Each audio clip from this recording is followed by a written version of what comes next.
Hello, I'm Don Stanek, and welcome to the ASP Agent Studio, where we showcase talented real estate professionals from across the country who share their accomplishments, their stories, and even their secrets.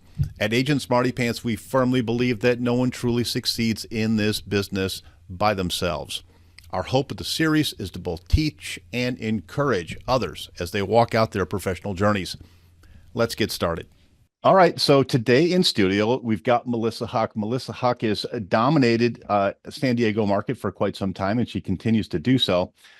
She currently works in the Keller Williams brand. She's just received all kinds of awards and accolades over the years, but I think for me, the most significant is the fact that the San Diego Union Tribune usually and regularly, she ranks in the highest of professionals in San Diego County. And so that's significant because this is about their readership. This isn't something you can pay for or, get a bunch of fake clicks on your Facebook page. And so this is the people of San Diego speaking, that Melissa's an incredible person and they love her. Melissa, welcome to the Agent Studio. Thank you. It's great to be here. Thank you for having me. So first off, let's talk about the elephant in the room. Why do people love you so much? I don't know. I'm still trying to figure it out myself. No, why do they love me so much? I don't look at it like, why do people love me so much as it is, what does Melissa contribute in the community? It's for me, it honestly, it is not. I mean, it's one thing to be awarded certain awards or accolades and things like that. But at the same time, I think that it's also equally as important that you are matching those awards and you are showing up and in the community and in your life and your relationships with other people. How are you contributing? That's how I kind of look at it. How do you contribute every day, Melissa? So what are some of your I don't want to call them pet projects, but what are some of your community-based interests and the things that like just make your heart beat and want to get you out of bed every day? Oh my gosh. Advocacy. I having come from a situation myself, 20 plus years ago, 29, 30 years ago, where I was first, purchased my own home. We didn't have a really great experience. And so coming into this real estate industry was kind of a shock for me, but it was great at the same time as I was able to, I'm a relationship based individual. Real estate, whether it's real estate, nursing, being a police officer, whatever, it's all about relationships. And for me, it's about the advocacy because there's a lot of people right now who need a rock solid advocate in this industry. So that's what gets me going every single day is that I get to make a difference in my community and the way that we as real estate agents show up. I think that's important to hear because a lot of people want to be locally famous or locally interesting, and all they're doing is focus on real estate. They're really not focused on like people, community, progress. So I appreciate Yeah. your putting it out there because if you're going to be a relationship based realtor, for gosh sakes, you better be able to form some meaningful relationships. I don't Just know a what little happened. bit. Yes, So, absolutely. I am fully in so agreement you with said that. like the driver, and so we're back in the time machine way back. You said the driver or one of the drivers was you had a bad buying experience early on in your life. And so that kind of catapulted you forward. Was there anything else that was kind of driving you into the business? You woke up one day and said, I know, I'm going to be a realtor. Well, I really never even thought about being a realtor. I never did. I, wanted to be a nurse. I wanted to be a police officer first. Then I wanted to be, a nurse, which I was able to accomplish. And going from, working in a hospital with people and with children, I was able to go from one career to the other. One, because I do have a disabled adult child that I was responsible for. I had a husband who was deployed a lot. And so therefore I was kind of carrying that role as a single mom. And, with hours of working, in the nursing industry and in the hospitals, you're not in charge of when you go in, you're, working 12 to 14-hour shifts, several days during the week and only having a few hours, or a couple of days in between, where you're off. So it gave me a lot of flexibility, but also at the same time, again, my driving force was really about advocating for people and making sure that everybody had a voice and that they were seen, that they were heard, and that they were valued. Because I know that from my personal experience, that did not happen. I appreciate your sharing that. And I love the common theme. There's a common theme in your life, and that is you say advocacy, but you have a servant's heart, like the heart of a servant. Like Yes. police officers about, serve and protect, right? Nurses Yeah. about the quiet duties that no one really, it's, not necessarily the most glamorous thing. You're dealing with people who are not in a great position. It's not a glamorous job. And it's that quiet support. And it's a servant's heart. And Yeah. so as you approach your clients, as you approach your clients, what are some of the ways that you're able to kind of convey that? And I know it probably comes naturally to you. Maybe you haven't thought about it, but when you take a look at the people that you help buy and sell homes with, I know they're professional relationships, but how do you get to that point in the relationship where you like sincerely care about what's going on with these people? you know it's never just like right in the middle or towards the end. It's like right in the very beginning. We have a come to Jesus meeting, is what I call. We sit down and I'm interviewing them just as much as they're interviewing me to make sure that we are a good fit, Yeah. to work together. Because when you lead with the idea of money first rather than that relationship and how you're going to show up in that person's life, I think is far greater and yields you more business down the road, because you came from generosity, came from curiosity, and you came from wanting to build that relationship to make sure that both of you guys are you know compatible with one another. I always go in with a caring heart. I have been that way my whole life, being coming from a caretaking background, my own mother, taking care of my dad, and then my grandmother taking care of my grandfather. And then there's, me taking care of my daughter. There's always been that role, Yeah. and so I walk into every relationship with that same mindset. It's a caretaking role. I had just hoped that every real estate professional and really every professional within the sound of our voice right now is taking note of how important that is. I remember I got in the business by accident, and for me, it was purely about money. I was young, 23, and I was getting out of the Marine Corps, and I had no idea what I was going to do, and I was desperate, and the bills were Yeah. stacking up, and some of my financial obligations were stacking up. And like many agents, I stumbled into it because I was literally desperate for money. And then after a period Yeah. of time, I'm like, oh, okay, real estate's not about real estate, and real estate's not about money. And but Yes. still, it's for me, and not you, that just didn't come naturally to me. It just didn't, because I was a very methodical, transaction-based salesperson per se. Yeah. And I knew if I could become proficient in transactions, then it would fix my problem. And it wasn't until halfway through my career where I started really, really focusing on somebody else's problem, right? Take the attention off my problem. My problem is I got bills, right? So Yeah.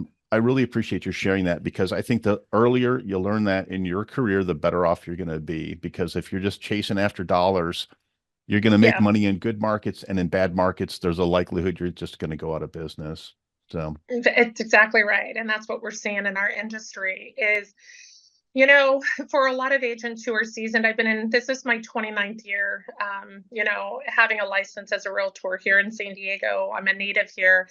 But my passion for this industry is not driven by money. It just is not driven by money, because Dawn, if I could tell you how many times that I have put clients first and I have put money out of my own pocket to help people get to where they need to get to, again, it's really not about me, right? At the end of the day, because sometimes we come up short and sometimes the clients come up short. So if there's a way that real estate agents can come to the table and, benefit their client, there's a relationship there that you have just built beyond that relationship of just an agent relationship, having that agent and client relationship is basically what I'm saying. Yeah. There's a friendship there. There's a lot of my relationships today, knock on wood, are very relationship centric. Like, I get invited to dinners, I get invited to weddings and baby showers, and I get to see people, I get to see their lives change. It's just a beautiful thing for me. It really, really is.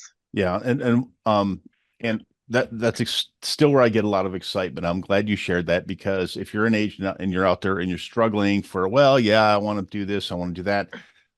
Look, I tell you what, there's very few things that are more powerful in life than to helping somebody into their home, and to like, maybe there's challenges associated with it. Every Yeah. transaction has some kind of hair on it. And so at the end of Mhm. the day, it's the perseverance and holding these people through a process, and you emerge on the other side, you hand them keys. And, Mhm. it's been a joy for my life and my profession to drive down a neighborhood that I sold several houses in, and, see 5-year-old kids running around, see high school age kids running around. And you're like, oh Mhm. my gosh, you know what? If you're a realtor in the sound of my voice, please don't underestimate the importance of the impact that you have on someone's life by helping them into a home where they're going to develop their life, their hopes, their dreams, and Mhm. their aspirations. So I appreciate you, emphasizing that and kind of the importance of it. Okay, so I know I don't know how many hundreds of transactions you've done, right? So let me ask you, I ask this with everyone I interview. What is the funniest thing or the craziest thing that's kind of ever happened to you with a client or customer in a transaction? Oh, that's a good one. The funniest thing, I don't know. There's always moments that are pretty funny. I do remember setting up for one of my clients a few years ago. I had put everything out. I put the champagne on the counter. I decorated the inside of the house. I put the welcome, banner, the whole 9 yards. And I have a habit of locking the door from the inside, right? So Right. I had automatically locked the little door thing, and I left the keys inside the of the unit. And my clients came and I was so excited. I'm like, here's your, let's get your keys so you can open up your door for the very first time. And Right. I'm like, uh-oh, I You left locked the your keys. you I locked yourself. locked it. I did. And so that was quite interesting because it took a number of hours to get a hold of it. If you've ever been into like an HOA situation, Yeah. but anyway, so we ended up calling the locks come out and open up the door. I know that may not be the funniest thing, but to me, it's actually pretty comical because as I get older, I notice I do those things quite often. I know. Well, the first couple of times it happens, it's really shocking, and then, Yeah. I'm, into my 50s, right? So now when it happens, I don't even remember, right? It's like, I don't know. It might have been. That's Ask me exactly about right. something. You asked me about something funny. I don't even know what I had for breakfast. It's like I can't remember. I don't know. It's like it. So I Yeah, call that, I call that, exactly. that's the haze, like the haze of war in our industry over Yeah. such situations. But yet it's funny because I coach agents across the country, and I help many brand new agents, and like, oh my God, this horrible thing happened. And oh my God, oh my, and I'm like, Yeah. oh, you locked yourself out of the house? That's nothing. Let me tell you what have you ever found a dead body in a house? Let me tell you what, raise up your hand, Oh right? my God. Oh no, see, that wouldn't be funny for me. That would be wow. I've always wondered, am I ever going to walk into something that is I don't ever want to do that, Of course you obviously, don't. for obviously obvious reasons, but This is normal on the I, battlefield. So, yeah, exactly. Hope it so never happens. I know that you've had, you're a nurse and you've had some time in and out of the profession over the last, 30 years. So I know that I've had more than one situation in my past 30 some odd years where I Mhm. felt like quitting, right?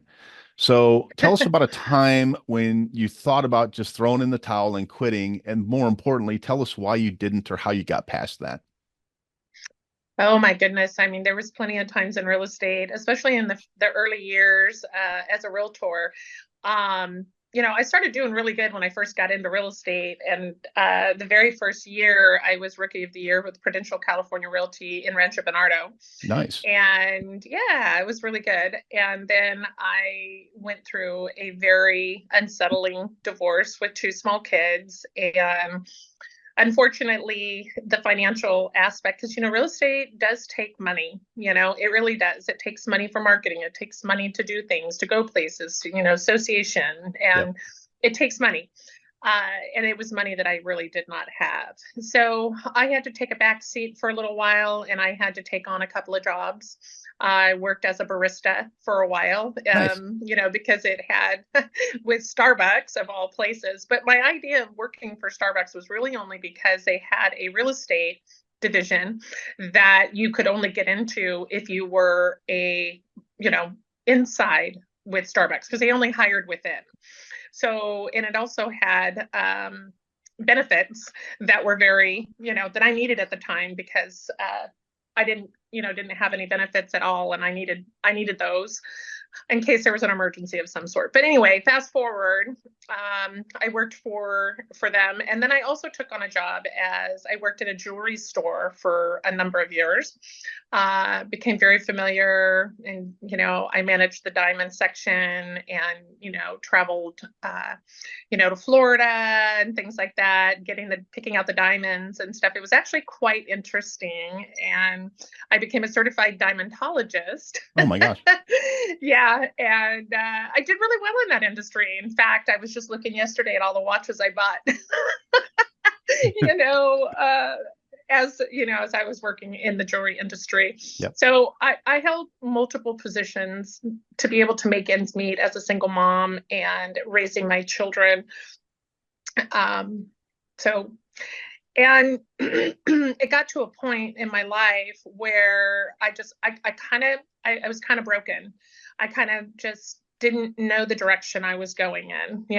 I was afraid. I was scared of, how am I going to raise these children on my own? Especially one, that has a disability that requires a lot of work and a lot of care. And it just, I just got super desperate. And one day I broke down and I just said, God, help me, help me, because I don't know the direction that I'm going. I just know that it's not working, whatever it is. And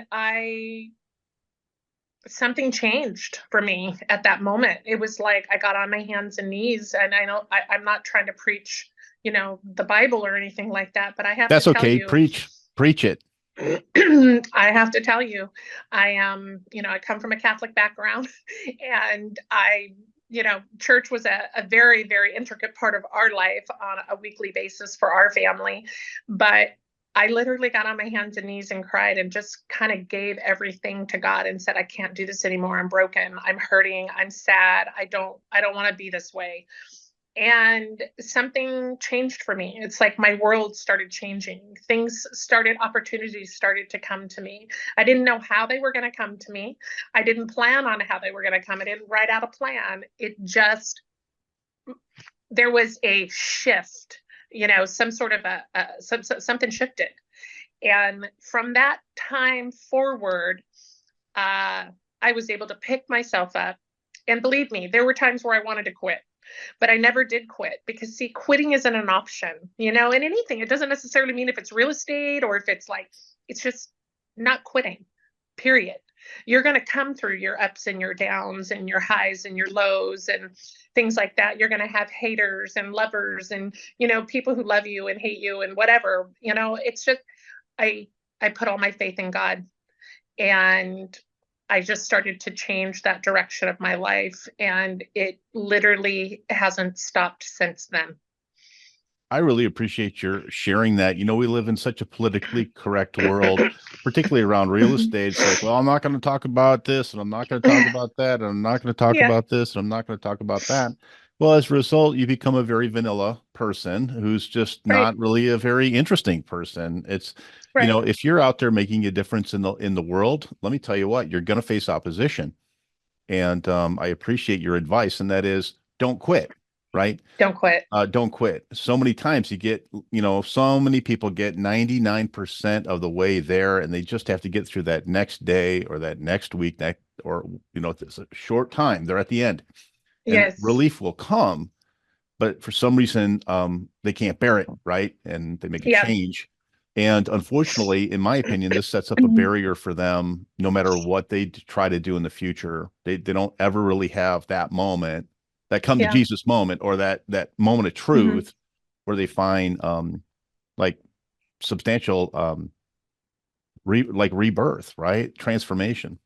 So It was definitely scary because it was not something that I have ever experienced. And, at the time, I mean, therapy and stuff like that wasn't really not even an option. I didn't really know all about all that stuff. I just kind of knew that I had to put my faith in God and just live the way that he would want me to live. And I started to do that. I started taking my children back to church, and, mm, I went in there and gave my life again to God. And I just it I'm not perfect. Don't get me wrong. I'm certainly not perfect and far from it. But the one thing that I can tell you factually is that if I if I have wronged anybody, I definitely go out of my way to make an amends for that. And I own my part of things. yeah.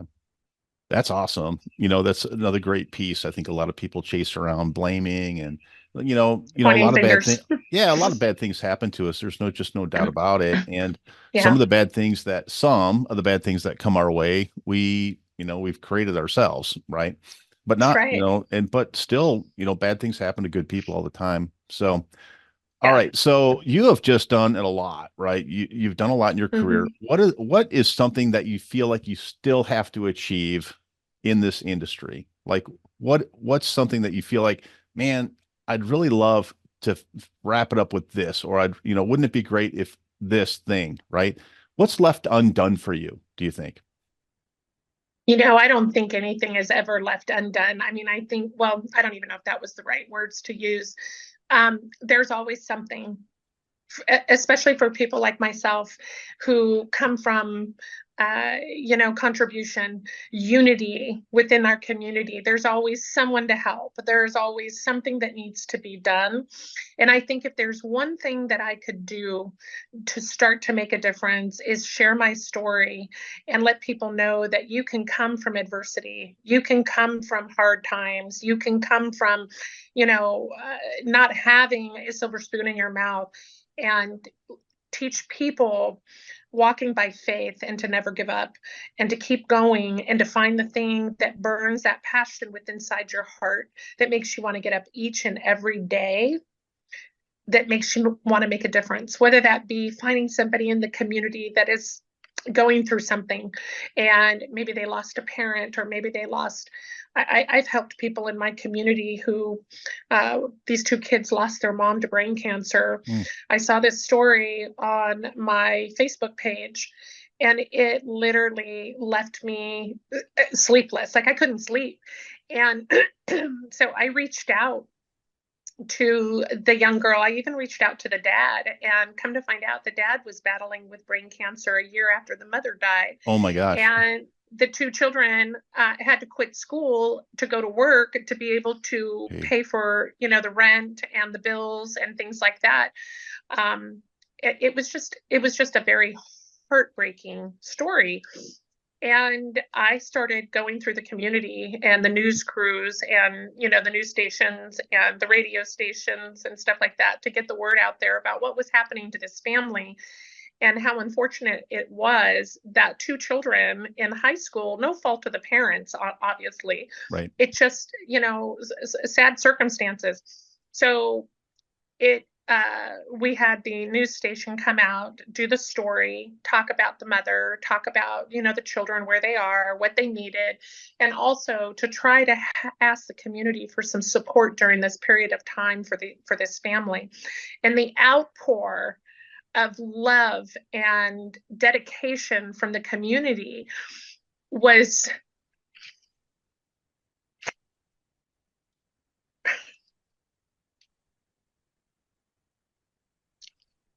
it was a good feeling. Yeah.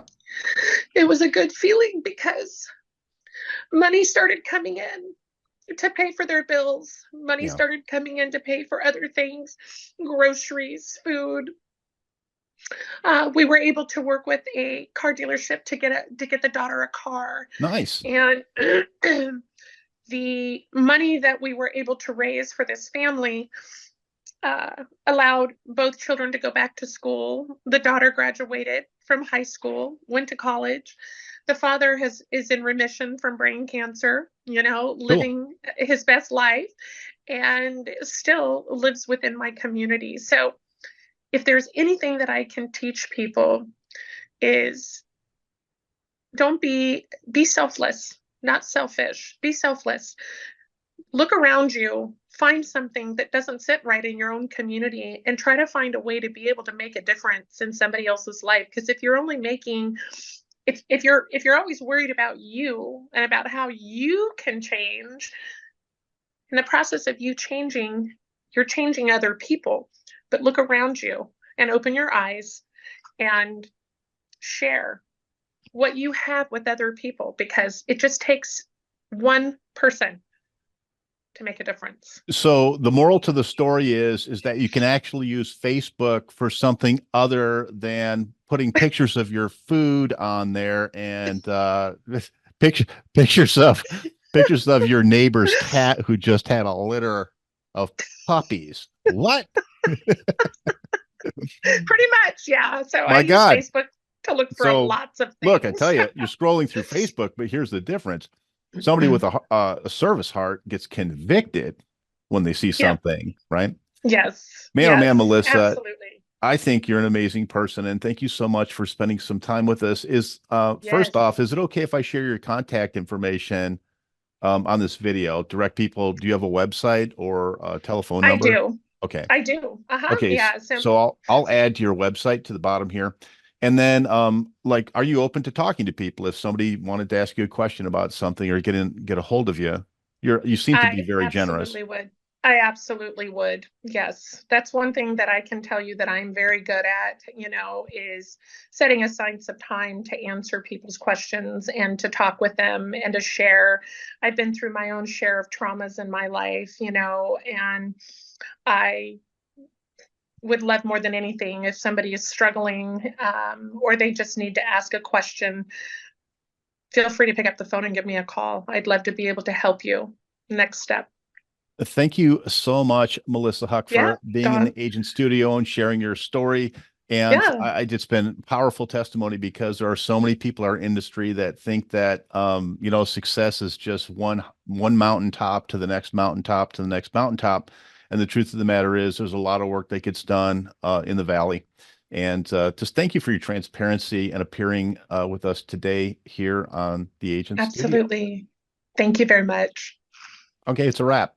We hope that you found this interview encouraging. And just a reminder, this interview, along with several others, is archived in the Agent Smarty Pants website. It's available to subscribers on demand.